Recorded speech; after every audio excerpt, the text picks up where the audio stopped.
Hello, I'm Pastor Don. Welcome to Outback Adventures.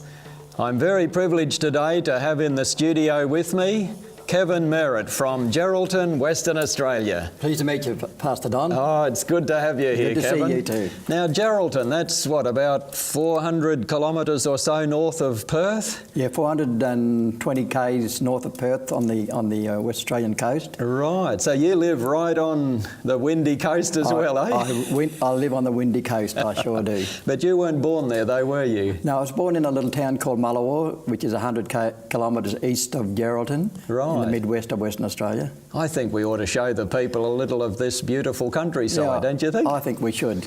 There in the springtime, the wildflowers come out, don't they, Kevin? They sure do, and they're yes. really a picture of beauty. Look at that, just like a carpet of yellow all over the ground there.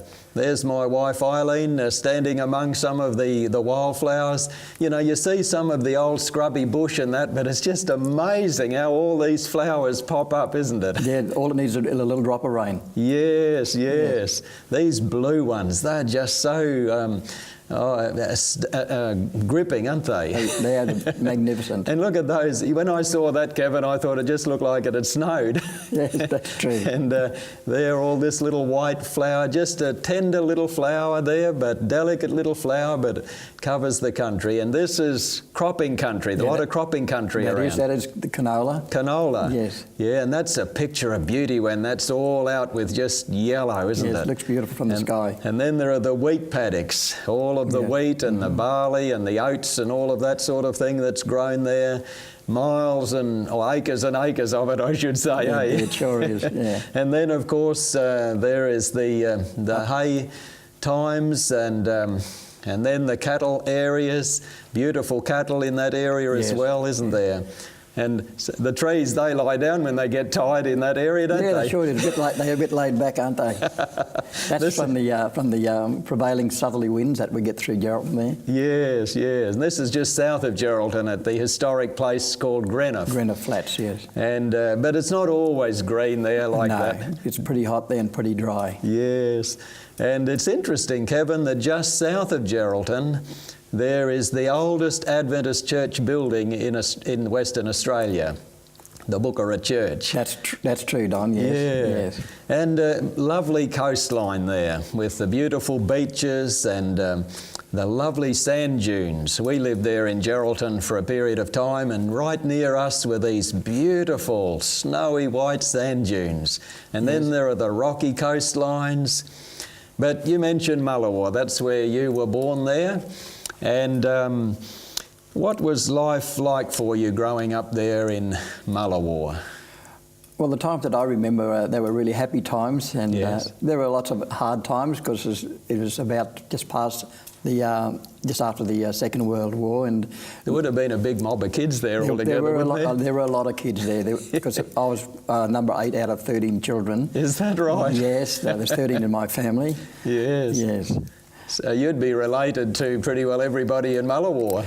I think we were, because everyone is related to each other through marriage or whatever, and so we had lots of connections there. You would have known Ernie Dingo, the famous television personality? Yes, I saw Ernie grow up in Mullawar, and his mother Bessie, and all his other brothers and sisters, and a wonderful family. Yes. Yes. Now, Kevin, something quite tragic happened to you when you were just a little boy. Can you tell us about that? Yes, I remember when I was only 3 years old, I remember the police picking us up, all us 5 of my brothers and sisters and myself. But you'd been a naughty boy or what? No, we were what we classed as part of the stolen generation. Oh. And yes, I remember the police picking us up and taking us to the police station. And so you'd done nothing wrong? Done nothing wrong, only because of the colour of my skin. Oh, isn't that tragic? That was my crime, yes. Yes. Yes, and we spent some time in the Moore River Native Settlement, and we were managed to being brought back to Mullawar to my uncle and auntie to stay with them, where they grew us up. Right. Yes. So there would have been quite a period of time that you didn't see your own mum. No, I think it was about 14 or 15 years later that I caught up with my mum again. Wow, that would have been a happy reunion. Yes, I would it was imagine. a happy reunion. Yeah, having to being able to cuddle your mother again. Yes, and even get to know her, sort of thing. That's true, yes. Was she ever able to visit you when you were down in the Moore River settlement? No, because of the conditions there and the reason that we were separated from our mother, and she wasn't allowed to come and see us, and or we couldn't go and see her. And several times we were able to see her. Yes. Well, they experiences that many of us just can't even begin to comprehend. No, it's like a bad dream that's we've all been through, yes. Yes. Well, we're going to take a little break now, and when we come back, I'm going to talk to Kevin about how he learned about the Adventist faith.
Welcome back.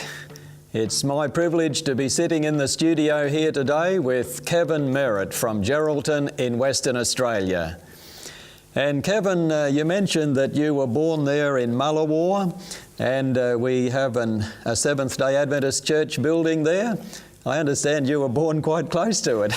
Yes, I was born just at the other side of the big tree there. Wow. Yeah, even before the church was built. What? And I grew up on the other side of the church there till I was 18.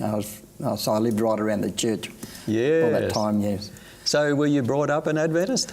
No, I wasn't brought up as an Adventist. When we were released and came back to Mullawar to live after being taken away, I lived with my auntie and uncle, and they were good friends to Mrs. A.V. Curley and Mr. Leadham Cameron Sr. And now they were Adventist folk from what, Meekatharra area? They were from Meekatharra, and Mrs. Curley was an Adventist, and so she came down and she talked about the Adventist faith and the Sabbath in particular, and so we learned from them, and my uncle and auntie understood the Sabbath.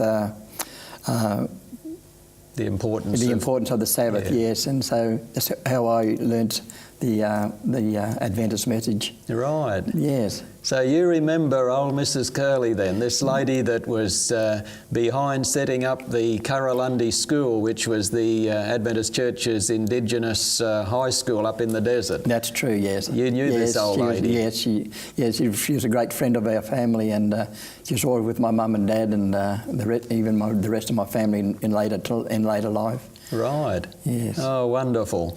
Yes. And I've known you for a long time, Kevin. I think I met you first in about 1989 in Perth.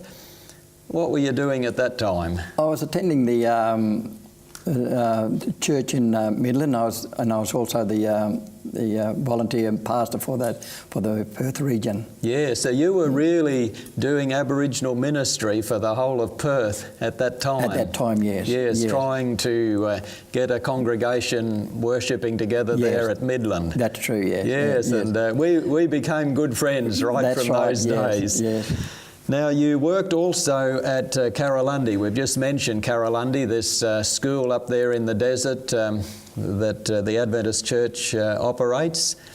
And what were you were there for quite a period of time, weren't you? Yes, my wife Barbara and myself went to Karralundi in 1994. Right. We only intended to go there for a year so that I could attend Mamarafa College. Right.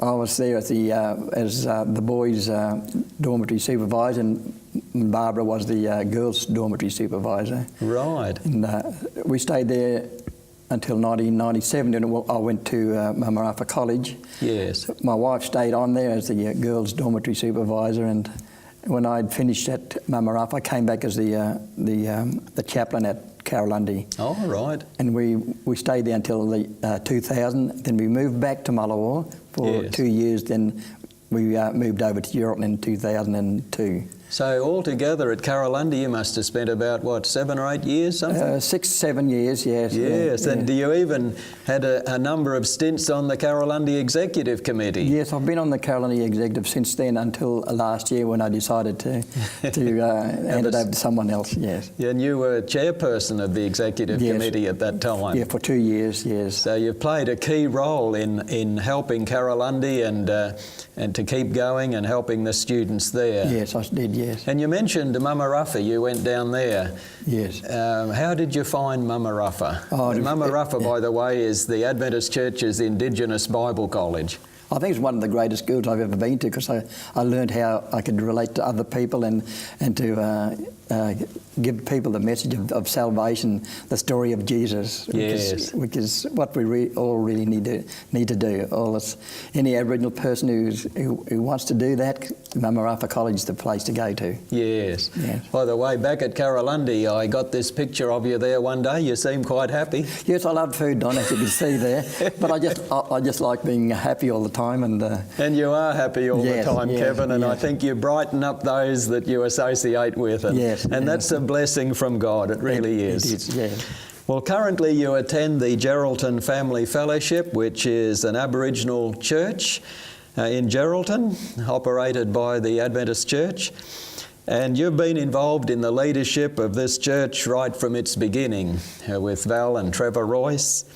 And there I've often seen you leading out with the singing, and you lead out with the Bible study and introductions and, you know, all sorts of things. Yes. It's a great little group there at Geraldton you've got. Yes, we do have a great group there in Geraldton with Val and Trevor Royce and myself and my wife and others who contribute their time, and we enjoy coming to church on Sabbath at this. And there's a lovely children's program that operates there for the children. There is, yes. Yes, it's wonderful. There we've had the Mamarafa students come up and take some services and meetings. There's Kevin with Lynelda Tippo and Jimmy Dunn.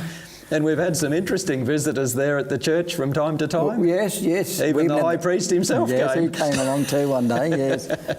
And there's Kevin with some of the family members there, and sitting down with Stan Armstrong. Stan was one of our veteran Adventist school teacher ministers who spent many years ministering to Indigenous people across a large part of Western Australia. That's true, yes. Yes, and then the church there is growing. It is growing, yes. Not too long ago, there was the baptism of Sandra Kelly up there in Kalbarri. Yes. And then more recently, Raymond Mongu and Mary Kate had their baptism.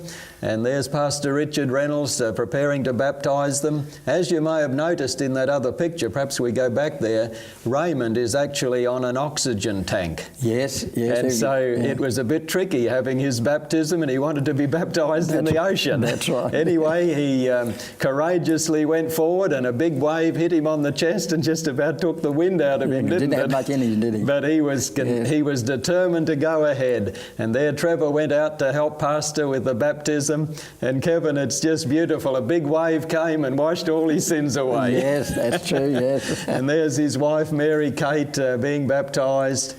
But not too long ago, there were others baptised there. Peggy in the wheelchair. Yes, she was baptised in the ocean in the wheelchair. Yeah, yes. And she's from the nursing home. Yes. So it shows it's never too late to accept Jesus. That's true, that's true. And then Eva Taylor here, she's a faithful member that comes along and was baptised not too long ago. And then there are young people preparing for baptism, like Tony here. That's true, yes. Lovely young lady who She is. faithfully comes along and has chosen to commit her life to Jesus. And so we have a happy little group there. I was going to ask you, Kevin, what do you think of the benefits of having a separate Aboriginal church like this?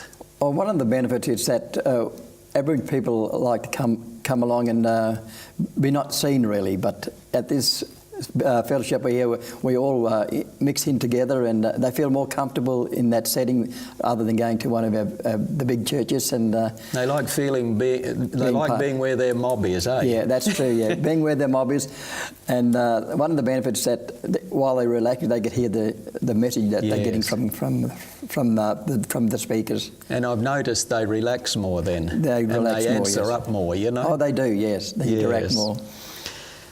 Well, Kevin, you have a ministry that is now touching the lives of hundreds of people. Can you tell us a little about it? Yes, I'm involved in an Indigenous community radio station in Geraldton, and a few years ago I decided to maybe we could have an hour set aside on Sabbath mornings to have one of our own programs. So I've got a program on Radio Mama which is called Kevin's Changing Lives. Wonderful. Yes, and it's made up of short messages and gospel songs for an hour, and the people are really loves it. And on one occasion they were going to change the times from to a later time in the afternoon. That a lot of people had complained, and so we decided to keep it on 9 o'clock in the morning, and it reaches many people, not only Indigenous people but the wider community. And there were lots of positive feedback coming from the general public that it's a wonderful program, the messages and the beautiful singing, the songs that I play. It's a wonderful ministry, Kevin. It really sure is, yes. And we wish you God's blessing as you continue in that field. We're going to take a break now, and when we come back, Kevin is going to tell us how he wrestled with death and how Jesus saved his life.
Welcome back. I've been sitting here in the studio with Kevin Merritt, and we've been talking together. I'd like to invite you, Kevin, to share an amazing experience that you've had and how you've been rescued from the very clutches of death. Tell us the story. Yes, Pastor Don. Well, it was in the year 2005 on the 20th of February that I was violently ill in Meekatharra at Karralundee at first, and I was taken into Meekatharra Hospital, and I was flown by Royal Flying Doctor Service to Perth, to the Royal Perth Hospital, and then admitted to the hospital. My wife Barbara rang from Karralundee and asked the doctors my condition and when I would be coming home. The doctors told her that to come down to Perth as soon as possible because, Kevin, it's only 12 hours to live. The doctors had examined me and saw the extent of my damage and watched how I was going and decided that there was nothing they could do for me. So they told my wife to come down and prepare for the worst. One doctor there, Dr. Lee Jackson, said to me later that he decided to have a go. He had nothing to lose and I had everything to gain. So he started operating. Then began the events and the operation to save my life. I had many operations and I survived the first operation and the doctor gave me another 24 hours to live and I survived again. And I started to get better. All the time that I was in the hospital for 3 months, I was in a coma. I spent 5 months altogether in the hospital, first 3 months in a coma. It was during this time I had many dreams about being always locked away in dark places. Some of the dreams I had were very frightening and I would not anyone to experience them. 5 special dreams I had. The first dream I had that I was in a house and I was locked up and the people that were there were Christians and this was at night and they decided they were going home but they said you can't go, you have to stay here and be locked up and tied up in the room. So they turned the lights off and in the darkness I could see this person in black walking around and he's saying to me that he's going to kill me and my dream ended. Another dream I had was placed in a train and taken by these people and I was kept captive in this train and this also was at night. Come to the end of the line, everyone got out and they said, you can't get out, you have to stay in here. And I was looking at the end of the carriage in the dark, there was a man also walking around and he mentioned to me that he was going to kill me also. This man was dressed in black and I knew this was Satan. Then I had some very special dreams where I was lying in a room on a concrete slab and they said in this room nothing moves, nothing breathes, in this room there is death and the dream ended. Another dream I had, I was lying in my bed and looking out the window I could see these doctors and they were building a house and they put the wooden frames up, the timber frames, but each time they built it exactly to the measurements it kept collapsing. And they collapsed and they couldn't build that roof on that building. My other special dream I had was I was lying in my bed and I was looking at the wall and the wall had the old wallpaper on it and the wallpaper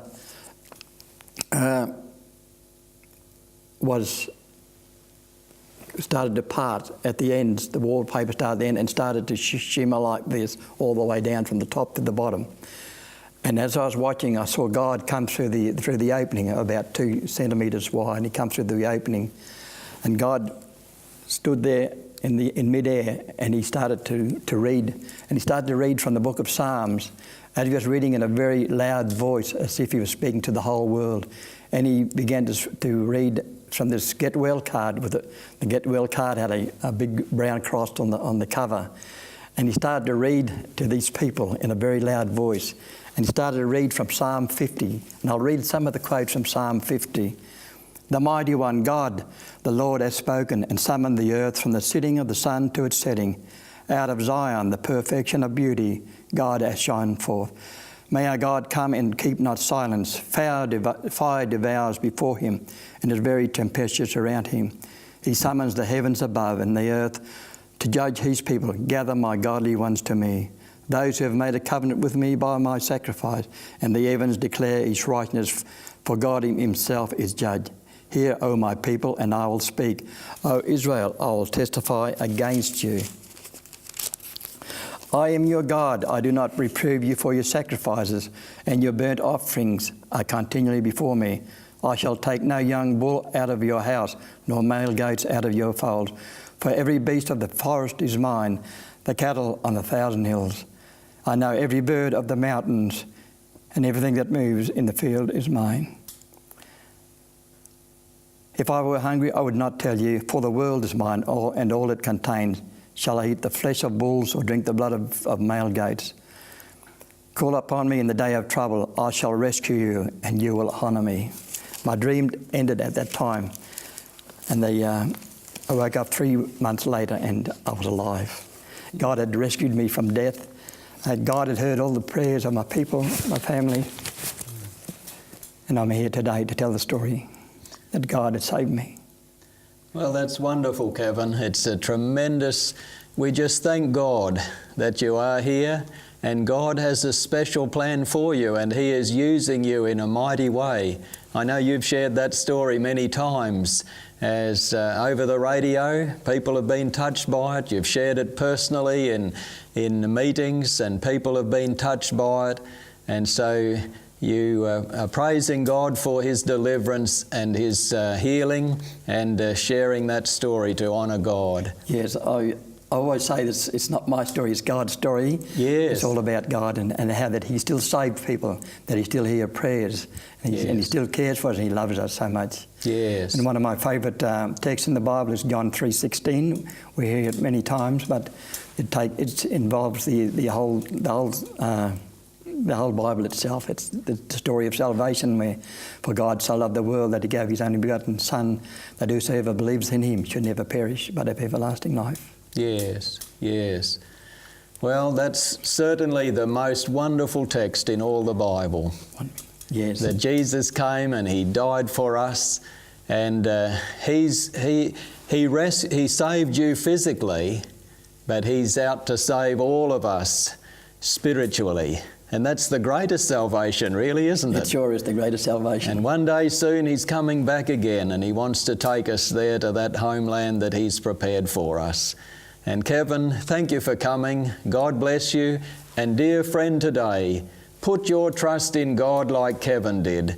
He will look after you in whatever circumstances you're in. He may not always heal you like He miraculously healed Kevin, but when Jesus comes, then He will heal you, and all of us will be changed in a moment, in the twinkling of an eye, and be made like our glorious Saviour, there with restored bodies forevermore. Dear friend, put your hand in the hand of God. Thank you, Kevin. God bless. Thank you, Pastor.